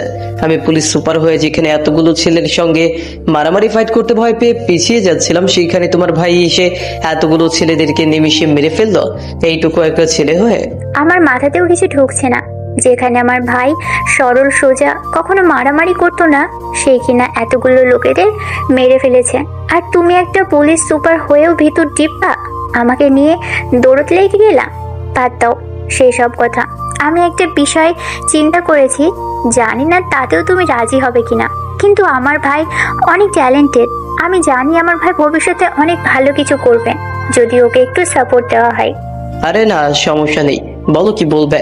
আমিও একটা বিষয় ভেবেছি। গাইস, গল্প থেকে একটু বের হয়ে আসি, সামনের দিকে আর না যাই। এখন চলো স্বাধীন তার বন্ধুরা কালো গাড়ি করে কোথায় গেল। নতুন একটা রহস্যের উন্মোচন ঘটেছে। তারপর স্বাধীন তার বন্ধুরা জঙ্গলের কাছে রাস্তা দিয়ে যেতে লাগে। একটা গাছের কাছে এসে হাত দিতে মাটির নিচ থেকে রাস্তা বের হয়ে আসে। গাড়ি নিয়ে ভিতরে প্রবেশ করতে অটোমেটিক দরজা লেগে যায়। স্বাধীন তার বন্ধুরা গাড়ি থেকে বের হয়ে এক এক করে সবাই তাদের চেয়ারে বসে পড়ে। স্বাধীন তার ল্যাপটপ ওপেন করে প্রজেক্টরের মাধ্যমে তার বন্ধুদেরকে বোঝাতে লাগে, তখন তোদের ফোনে কিছু বলিনি, কারণ ওরা আমাদের ফোনও ট্র্যাক করতে পারে। তাই এখানে আসলে তো আমাদের সব নেটওয়ার্ক জাম হয়ে যায়। তাই এখন বলা যায় আমাদের প্ল্যান হচ্ছে পুরো আন্ডারওয়ার্ল্ড ধ্বংস করার, যেন এমন কাজ করব আমরা তা না বুঝে যায়। আর ওদের ইনফরমেশন রাত 3টায় যে প্ল্যানে আসছে, ওর মধ্যে সবাই আন্ডারওয়ার্ল্ডের ডন, তাই তো? হ্যাঁ, সবাই আন্ডারওয়ার্ল্ডের ডন। ওদের টিকিট নাম করা পাসপোর্ট আইডি দেখে এটাই জানতে পারলাম, ইভেন ওদের যে প্ল্যানটা ওটাও একটা প্রাইভেট জেটের মতোই, যেখানে আন্ডারওয়ার্ল্ডে বড় বড় ডিল হতো। আকাশের উপরে আরো এই প্লেনের ভিতরে থাকা সবাই ডন, পাইলট সহ সবাই। তাহলে তো হয়ে গেল। আমার প্ল্যানটা হচ্ছে ওদের প্লেনে আক্রমণ করব আকাশের উপরে। স্বাধীনের এমন আহামরি কথা শুনে সবাই অবাক হয়ে যায়। চেয়ার থেকে উঠে দাঁড়িয়ে পড়ে। স্বাধীনের দিকে ট্যাপ ট্যাপ করে সবাই তাকিয়ে থাকে। এটা দেখে স্বাধীন তার বন্ধুদের দিকে পুনরায় বলতে লাগে, এত অবাক হওয়ার কিছু নেই, ওদের উপর আক্রমণ করব আকাশের উপরে। কিন্তু কিভাবে? তোর কি মাথা ঠিক আছে? পাগল টাগল হয়ে গেছিস নাকি? প্লেনকে আক্রমণ করবে, তাও আবার আকাশের উপরে? আমাদের কাছে তো তেমন ভারী কোনো অস্ত্র নেই, আর আকাশ আক্রমণ করবে কি করে? প্লেনের গতির সঙ্গে কি আমরা পেরে উঠবো? হ্যাঁ ফেরদৌস ঠিক বলেছে, আকাশের উপরে কিভাবে আক্রমণ করব? আর আমাদের হাতে তেমন কোনো অস্ত্র নেই যারা পুরো প্লেনকে ক্র্যাশ করে যাবে। তার জন্যই তো আমি আসি, নাকি তোদের কি আমার উপর কোনো বিশ্বাস নেই? আমি যা কথা বলি তাই করি, এটা তোরা ভালো করে জানিস। আর আমি যেহেতু একবার বলেছি ওদেরকে আকাশে আক্রমণ করব, তাহলে কোনো না কোনো প্ল্যান অবশ্যই করেছি। তাহলে শোন। তারপর স্বাধীন তার বন্ধুদেরকে প্ল্যান সম্পর্কে বুঝিয়ে দিতে লাগে। সবাই স্বাধীনের প্ল্যান শুনে অবাক হয়ে যায়। সবাই আবার দাঁড়িয়ে পড়ে, সবাই হাততালি দিতে লাগে। এই জন্যই তো তোকে আমাদের কমান্ডো বানিয়েছি, একদম খাসা প্ল্যান করেছিস। কিন্তু আমার মাথাতে এরকম কিছু আসেনি, কিন্তু আদেও কি কাজ করবে? হ্যাঁ করবে, অবশ্যই করবে। এর আগে অনেকে এভাবে প্রস্তুত করেছে এবং ওদেরটা সফলও হয়েছে, আমাদেরটাও হবে। এই ব্যাগের মধ্যে সবকিছু জোগাড় করে রেখেছি। আমি আগে থেকে আন্দাজ করতে পারছিলাম এরকম কিছু একটাই হবে। স্বাধীনের কথা শুনে স্বাধীনের সব বন্ধুরা ব্যাগগুলো টেবিলের উপর রাখে। তার মধ্যে থাকা বস্তুগুলো দেখে সবাই অবাক হয়ে যায়। তারপর সবাই স্বাধীনের কমান্ড অনুযায়ী কাজ করতে লাগে। প্রায় 5 ঘন্টা পর বিশাল বড় একটা রকেট তৈরি করে। যাক, এটা তো প্রস্তুত হলো। ওদের কাজ করবে কিনা নট শিওর। যদি কাজ না করে তখন কি হবে? করবে করবে, অবশ্যই করবে। কাজ না করলেও আমার দ্বিতীয় বুদ্ধি আছে। আমি জিপিএসটা সেট আপ দিয়ে দেই। স্বাধীন কাজ করছিল, ঠিক তখনই তার বন্ধু পাশ থেকে ল্যাপটপ স্বাধীনের দিকে নিয়ে এসে বলতে লাগে, আমি ওরা যে এয়ারলাইন্সে আসছে তা হ্যাক করে ফেলেছি। দেখ প্লেনের মধ্যে কি হচ্ছে, সবই এখানেই দেখা যাচ্ছে। ওদের চাহনি, এদের কথাবার্তার ধরন দেখে স্পষ্ট বোঝা যাচ্ছে যে এরা প্রত্যেকে আন্ডার ওয়ার্ল্ডের ডন। তাছাড়াও এয়ারপোর্টে যে চেকিং করছে ওখানে ওদের পাসপোর্টের ইনফরমেশন সবগুলো ভুয়া। তারপরে ওদের পুলিশ এবং পাসপোর্ট অফিসাররা আসতে দিয়েছে। শুধু বাংলাদেশ নয়, পুরো পৃথিবীতেই আজ আন্ডারওয়ার্ল্ডের কবজায় চলে গিয়েছে। আর ওদের যদি দমন না করতে পারে, এমন একটা দিন আসবে তখন এদের হাত থেকে সাধারণ মানুষ বাঁচতেই পারবে না। তাই যেভাবেই হোক এদের একসঙ্গে কখনোই পাওয়া যায় না। আজ একত্রে যেহেতু হয়েছে, আজ হবে এদের শেষ দিন। স্বাধীনের কথাই তার বন্ধুরা সবাই খুশি হয় এবং উৎসাহিত করতে লাগে। অন্যদিকে স্বাধীন বোন সামিয়া জিসানের সঙ্গে কথা বলতে লাগে। ওদের বয়স একটু তফাৎ আছে, বাট ওরা তা মানিয়ে নিবে। আমার অনেক ভালো লেগেছে। বাবা মাকে বলি আর এভাবেই বলবো আমার বিয়ের কথা। তোমাকে কিছুই করতে হবে না, দেখো সবকিছু অটোমেটিকই হয়ে যাবে। আর আমাকে বউ করে ঘরে তুলে নেওয়ার জন্য প্রস্তুতি হও। যদি একবার যেতে পারি তোমার ঘাড় মোটকে খাবো, এই বলে দিলাম। আমি কিন্তু ভ্যাম্পায়ার। সেটা তো আজ পার্কে দেখলাম। আমি ঝালে কিস করেছি তোমাকে, আর উল্টো তুমি আমাকে পেয়ে আরো বেশি করে কিস করতে শুরু করেছিলে, যেন এখন ঠোঁট কামড়ে খেয়ে ফেলবে। বাদ দাও তো এসব কথা। আর আমি বলি কি, আমাদের বিয়েতে ওদের বিয়ে দিয়ে দিলে কেমন হয়? ওরা আর কোনো হারাম সম্পর্কে থাকবে না। না হলে তোমার যে বোন, আমি তো দেখেছি আজকে আমাদের বাসায় এসেছিল তোমরা, তখন আমার ভাইয়ের দিকে এমন করে তাকিয়েছিল যেন একা পেলে খেয়ে ফেলবে। ওরা অনেক হারাম সম্পর্কে লিপ্ত হবে। এর থেকে বিয়ে দিয়ে দিই, বলবো দুজন আলাদা থাকবে যে পর্যন্ত না স্বাধীন চাকরি পাবে। আচ্ছা, তুমি যা ভালো মনে করো তাই করো। আর কিছু তো বুঝতে পারছি না, বাবা মাকে কিভাবে বলবো? আরে বললাম না, সে বিষয় নিয়ে একদম নিশ্চিন্তে থাকো। আমার ছোট ভাই জানতে পারছে যে আমি তোমাকে ভালোবাসি, ও সবকিছু ম্যানেজ করে নিবে। দেখো, আর কোনো চিন্তা করতে হবে না। দুজনে কথা বলতে বলতে অনেকটা রাত হয়ে যায়। দুজনে ফোন রেখে ঘুমিয়ে পড়ে। সামিয়ার চোখে ঘুম নেই, সে অনবরত স্বাধীনকে নিয়ে চিন্তা করতে লাগে। অন্যদিকে নেহা স্বাধীনের ফেসবুক আইডি কোনোভাবে জোগাড় করতে পারে না। তার ম্যাম অর্থাৎ নেহার আইডির ভিতরে ঢুকে স্বাধীনের আইডিতে ঢুকে স্বাধীনের পিকগুলো দেখছে আর অনবরত নিজে নিজে বিড় করছে। দেখ, ম্যাম বললো তার ভাই নাকি অনেক ছোট, কলেজে পড়ে। একে আদৌ ছোট দেখতে, কি কিউট। এখনই মনে হচ্ছে মোবাইলের মধ্যে আদর করি। এইটুকু ছেলে হয়ে এতগুলো লোকের সঙ্গে কিভাবে মারামারি করলো। আজও যদি না থাকতো ভাইয়া, আমি আর ম্যাম কেউ বাঁচতে পারতাম না। আমি তো আবার ওনার ফাইটিং স্কিল আর ওনার উপর ক্লাস খেয়ে যাচ্ছি বারবার। কিন্তু কিভাবে কি করব? ভাইয়াকে বললে তো আমাকে জ্যান্ত পুঁতে ফেলবে, পুঁতেও রাখবে। আচ্ছা, কোনোভাবে যদি সামিয়া ম্যামকে বাসায় আনতে পারি ভাবি করে, ভাবিকে ম্যানেজ করতে পারলে ভাবি ভাইয়াকে ম্যানেজ করবে, তখন তো আর ভাইয়া না করবে না। যে ভাবেই হোক খুব দ্রুতই সামিয়া ম্যামকে ভাবি করে বাসায় আনতে হবে, বাবা মাকে বিষয়টা জানাতে হবে। রাত গভীর হয়ে গেল, কারোর চোখে কোনো ঘুম নেই। সবাই যার যার চিন্তা করছে। এদিকে স্বাধীন অক্লান্ত পরিশ্রম করে তার প্রজেক্টটা সফল হয়। সবাই স্বাধীনকে কনগ্রাচুলেশন জানায়। ভাবতে লাগে আদৌ কি ঠিকঠাক মতো কাজ করবে নাকি। ঠিক তখনই তার বন্ধু স্বাধীনের কাছে দৌড়ে এসে বলতে লাগে, স্বাধীন, ওরা আমাদের রেঞ্জের মধ্যে চলে এসেছে। এখনই ওদের উপর মিসাইল আক্রমণ করতে হবে। আমারও কাজ শেষ। এখন এতগুলি উৎক্ষেপণ করতে হবে, একটা ফাঁকা জায়গা লাগবে, আর অটোমেটিক প্লেনে গিয়ে টার্গেট করবে। এইখানে জিপিএস এর লগ ইন করা আছে, আর আমি সেইখানে প্লেনের লোকেশন অ্যাড করে দিয়েছি সবগুলোতেই। তারপর স্বাধীন তার বন্ধুরা মিসাইলগুলো গাড়িতে লোড করে নিয়ে জঙ্গল থেকে ঠিক মাঝখানে চলে যায় একটু ফাঁকা স্থানে। তারপর মিসাইলগুলো এক এক করে বের করে রেঞ্জ রেখে দেয়। তারপর স্বাধীন বাটন ক্লিক করতে সবগুলো মিসাইল এক এক করে বের হয়ে যেতে লাগে। সবগুলো মিসাইল বের হয়ে গেলে ল্যাপটপে লাইভ দেখতে লাগে। 1 মিনিট পর লাইভ বন্ধ হয়ে যায়। আকাশের দিকে ভালোভাবে তাকিয়ে দেখে আগুনের গোলা মাটির দিকে নেমে আসছে। ঠিক তখনই স্বাধীন ড্রোন বের করে আকাশে উৎক্ষেপ করে দেয়।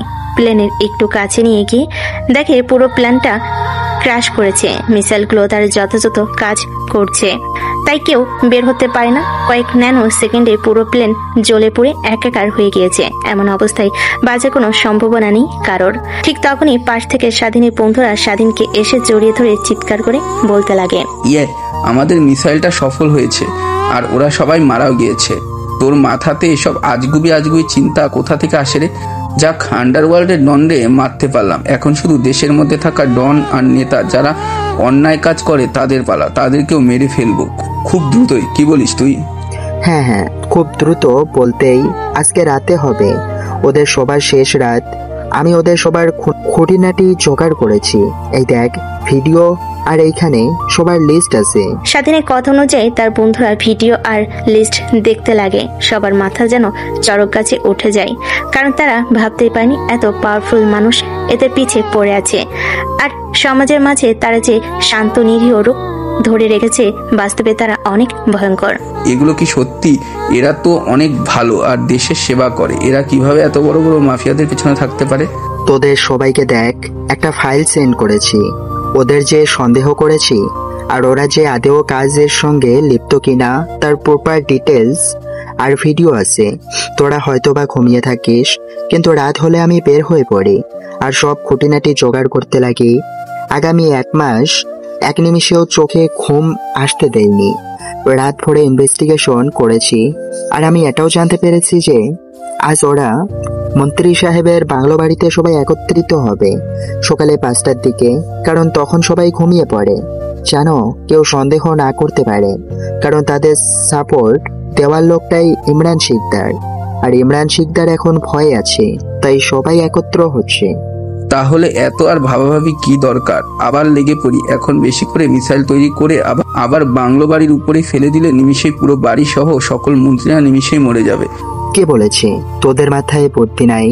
দেখ, আমার সঙ্গে থেকে থেকে তোদের মাথাতেও ঘুরতে চলে এসেছে। তোদেরই কিসে? চল আবার শুরু করি। এবার একটু বড় তৈরি করতে হবে। এবার প্ল্যান নাই, বিশাল বাংলো বাড়িটা ধ্বংস করতে হবে চোখের নিমিষেই, যেন কেউ বাঁচতে না পারে, গার্ড থেকে শুরু করে। স্বাধীনের কথা অনুযায়ী আবার লেগে পড়ে মিসাইল প্রস্তুত করার জন্য। ঠিক তখনই টিভিতে খবর হতে লাগে। সবাই কাজ রেখে সেই দিকে তাকায়। আজ রাত 2টা নাগাদ বাংলাদেশ এয়ারফোর্স হজরত শাহজালাল আন্তর্জাতিক বিমানবন্দরে অবতরণ করার কথা ছিল ইউএসএ থেকে একটা যাত্রীবাহী বিমান, যেখানে অনেক বড় বড় ইনভেস্টররা বাংলাদেশে আসছিল। ইনফ্যাক্ট করার জন্য এখানে থাকা প্রত্যেকটা লোক অনেক কোটি কোটি টাকার মালিক, আর ইনভেস্টর সেখানে প্লেন ক্রু সবাই। ঠিক বাংলাদেশের সীমানায় আসার সঙ্গে সঙ্গে ঢাকা বিভাগে আসলেই হঠাৎ তাদের প্লেনে যান্ত্রিক ত্রুটি হয়। নিমিষেই সেই মাটিতে লুটিয়ে পড়ে প্লেনটা। এরোপ্লেন খন্ড বিখণ্ড হয়ে যায়, নিমিষে আগুন ধরে যায়, সবাই উড়ে মারা যায়। কেউ বেঁচে ফিরতে পারেনি। প্রায় 2 ঘন্টা পর্যন্ত ফায়ার সার্ভিসের 14টা ইউনিট কাজ করে আগুন এখনো নিয়ন্ত্রণে আনতে পারেনি। অভিজ্ঞ ব্যক্তিরা যা বলছেন কেউই জীবিত নেই, আর কারোর মরাদেহ পাওয়া যাবে কিনা ঠিক নেই। দুশ্চিন্তায় আছে, কারণ 3-4 ঘন্টা হলো আগুন জ্বলছে, নিভাতে পারছে না। এই ছিল বিমান ক্রাশ স্থান থেকে। আরো কিছু জানতে হইলে আমাদের সঙ্গেই থাকুন। খবরটা শেষ হওয়ার সঙ্গে সঙ্গে স্বাধীন আর তার বন্ধুরা হাসতে লাগে। তার যে মিসাইল অ্যাটাক করেছে কেউ বুঝতে পায়নি, বাংলাদেশের কারোর হাতে ধরাও পড়েনি, পাইলটটাও ইপিজেটের সাথে কোনো যোগাযোগ করার সময়ও পায়নি। এটা ভেবে তারা আরো হাসতে লাগে। এইভাবে অনেকটা সময় পার হয়ে যায়। সব মিসাইল প্রস্তুত করা শেষ হলে সেগুলো ফাঁকা স্থানে নিয়ে গিয়ে টার্গেট অনুযায়ী জিপিএস ট্র্যাকার লাগিয়ে রাখে। তারপর স্বাধীন তার বন্ধুদেরকে কিছু একটা বলে সেখান থেকে চলে আসে বাংলো বাড়ির কাছে। ড্রোন পরিয়ে ভিতরে ঢোকানোর চেষ্টা করে, কিন্তু ঢুকতে পারে না। রেঞ্জ হয়তো স্যাম্প করে রেখেছে, তাই ড্রোন তার কাছে নিয়ে এসে একটা সেটিং অন করে দিতে পুনরায় ড্রোন বাংলো বাড়ির মধ্যে চলে যায়। দেখতে পাই এক এক করে সারিবদ্ধ অনেকগুলো গাড়ি, ঝুল গাড়ি। বুঝতে পারে সবাই চলে এসেছে, কাজ খুব দ্রুত করতে হবে, তাই স্বাধীন ভিতরে ড্রোন দিয়ে ঢুকে যায়। সবার চোখ ফাঁকি দিয়ে দেখে সবাই টেবিলে বসে আছে। ইমরান শিকদার সবার সামনে টেবিলে বসে কথা বলছে নিজেদের মধ্যে। স্বাধীন এক এক করে সবাইকে দেখতে লাগে। সবাই চলে এসেছে, কেউ বাদ নেই, সবাই কথা বলছে। তখনই সেখানে বহি স্থাপিত হয়। স্বাধীনকে দেখে সবাই চমকে ওঠে, খানিকটা দূরে সরে যায় সবাই। ইমরান শিকদার বলতে লাগে, এ তুই, আর তোর এত বড় সাহস আমার এখানে এসেছিস, আর তুই ভেতরে আসলি কিভাবে এতগুলো সিকিউরিটির মধ্যে দিয়ে? কথাটা বলে ইমরান শিকদার সিকিউরিটি গার্ড বলে চিৎকার করতে লাগে। এটা দেখে স্বাধীন হাসতে লাগে। সবাই অবাক হয়ে যায়। সিকিউরিটি গার্ড ঘরের মধ্যে প্রবেশ করে গোল হয়ে সবাই স্বাধীনের দিকে বন্দুক তাক করে রাখে। তুই ভেবেছিস এইখানে এসে বাঁচতে পারবি? তুই কে?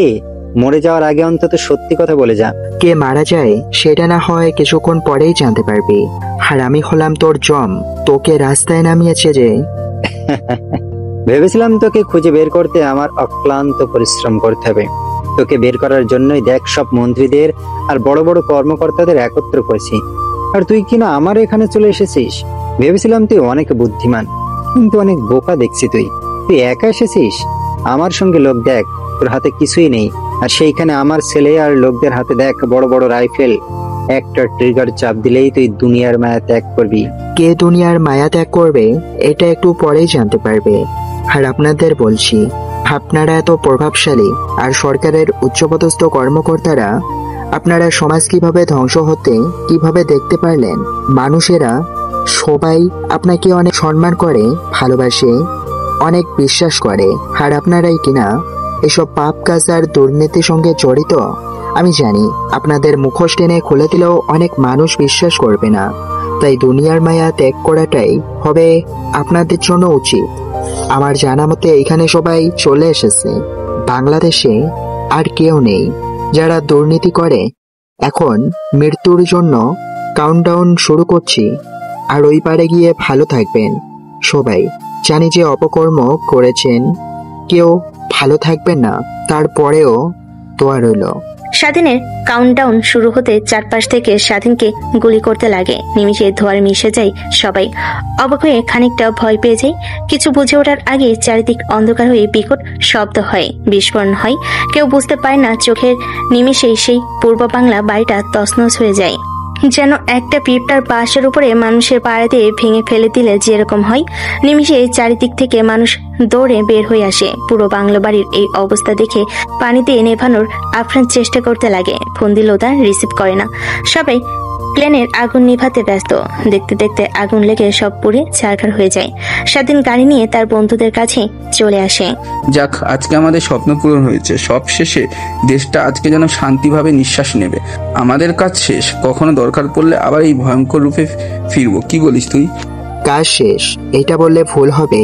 আমরা আবার ফিরে যখন আর দেখব সন্ত্রাস দিয়ে ফিরে গিয়েছে, তাদের নিরাময় করার জন্য আবার ফিরবো। ততদিনের জন্য গুড বাই।